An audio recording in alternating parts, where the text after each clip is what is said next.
Hi, Paul Coker here from onebloodydrop.com, and today I'm just outside of Buckingham Palace, and I'm joined by Brian Hoadley. So thanks for joining us today, Brian. Okay. So Brian's going to be running the London Marathon on the 22nd of April, and we've already shared in a previous video how he's gone from being a non-runner to running the London Marathon in 1 year.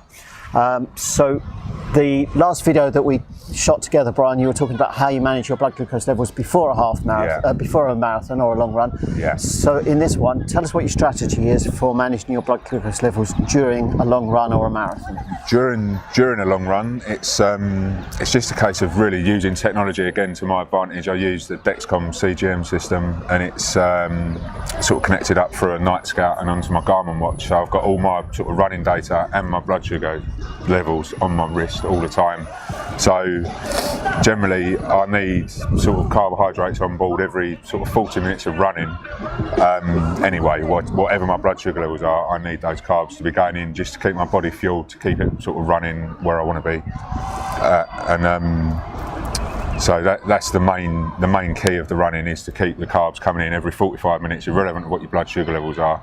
I know I need that much energy to keep going. So, yeah. So you're taking carbohydrates on every 40 minutes. Yeah.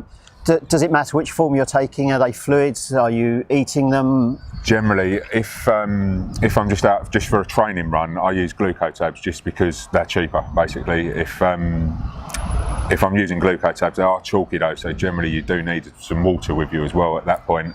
During the races that I have done, I've been using energy gels though, because they sort of seem to go down better, and you can keep running at the pace you want to be at without needing to sort of slow down to take the carbohydrate on board. That keeps the levels flat wherever they may be. If I'm running along and my bloods are at 8 and I don't take that glucose on, I will drop and I will hypo. If I take the glucose on, it will just keep me at an 8. Whereas if you're not running, you sit indoors and take 25 grams of glucose on board, your blood sugars will spike. It just keeps it flat. Okay, so one thing you also mentioned previously was you're using Night Scout.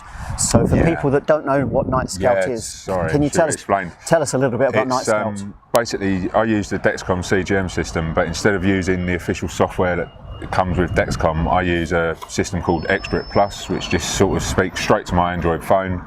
That works fine. And then there's a background website that also speaks to the Android phone, where those readings get uploaded to the website.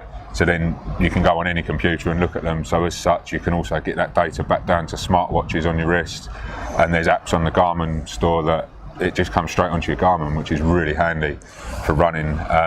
So you're picking up real-time data of both your heart rate and the distance that you've covered, and your pace I'm running, and your blood glucose levels on your watch. And also, more importantly than just the number, you're getting the trend arrow. So if I'm running, going along at wherever my bloods might be, and I start to see a downward trend arrow, even if I've just taken glucose on board recently, I'll take more on board. The minute the arrow goes down, I put more glucose in just to pull that arrow back, so flat at least, if not going up.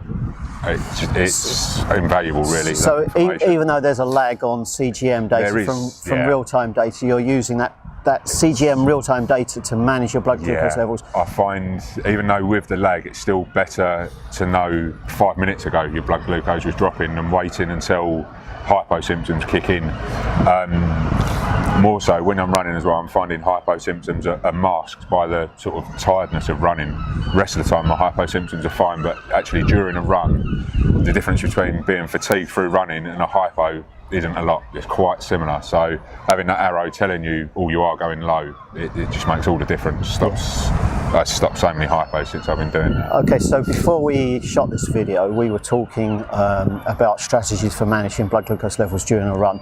Something you mentioned to me was that you use a 10-second sprint sometimes when your blood glucose levels go. So share us a little bit with us. It's a handy trick. It's sort of, I've seen 2 or 3 people online, you're one of them included, that have sort of said, try this. And basically, if you're going along and you see your blood glucose levels are dropping, if you can put in like 100% intensity sprint as hard as you can, you've only got to do it for 10 seconds, it causes a surge in blood sugars basically it makes your blood sugar spike upwards. I'm not quite sure of all the science behind it, but it works. I've used it 3 or 4 times. It does just gives you that little boost, pulls the sugar levels back up without needing to take glucose on board. Well, at the end of the day, the science is important, but actually, as long as it works. but all we really need to know is it works. Yeah. And I know that some runners use it to great effect, and that it works for them. So there's a protective mechanism in it. Is as far as we need to go here. But I'd never 100% rely on it, but it's worked every time I've tried it and needed it. It has worked. So it is a handy tip. It's worth trying.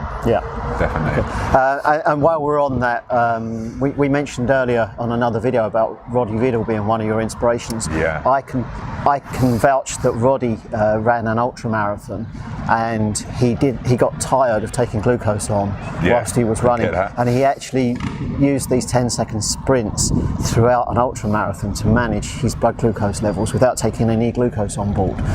So for some people it can be really powerful, and I'd suggest that it's worth trying. You've got nothing to lose by doing it other than breath. But I think it's probably also worth noting that it's most powerfully used when you've got a CGM, so you can see the trend reversing. Yeah, definitely. If you're not using a CGM, then you're going to need to stop and test your blood glucose levels much more regularly. Yeah, definitely agree with that. If you haven't got a CGM on, that's the other nice thing with a CGM. You don't need to stop as often and check. I still do. Like if I'm on a long run, I'll still stop every sort of hour and just finger prick just to make sure that the CGM is still accurate. That's just worth doing. It's just a safety thing, really. Absolutely. Worth doing. Well, that's what it's all about. That's what the website's about. It's keeping people safe and learning from each other's experience. So thanks very much, Brian. In this video, we've covered how you manage your blood glucose levels during a long run or during the marathon. In the next video, we're going to be talking about how you manage your blood glucose levels after a half marathon. And in previous videos, we have already shared the stories of how you're inspired to run and how you manage your blood glucose levels before you go for a long training run. So thanks for joining us, Brian, and we'll see you on the next video. Thank you.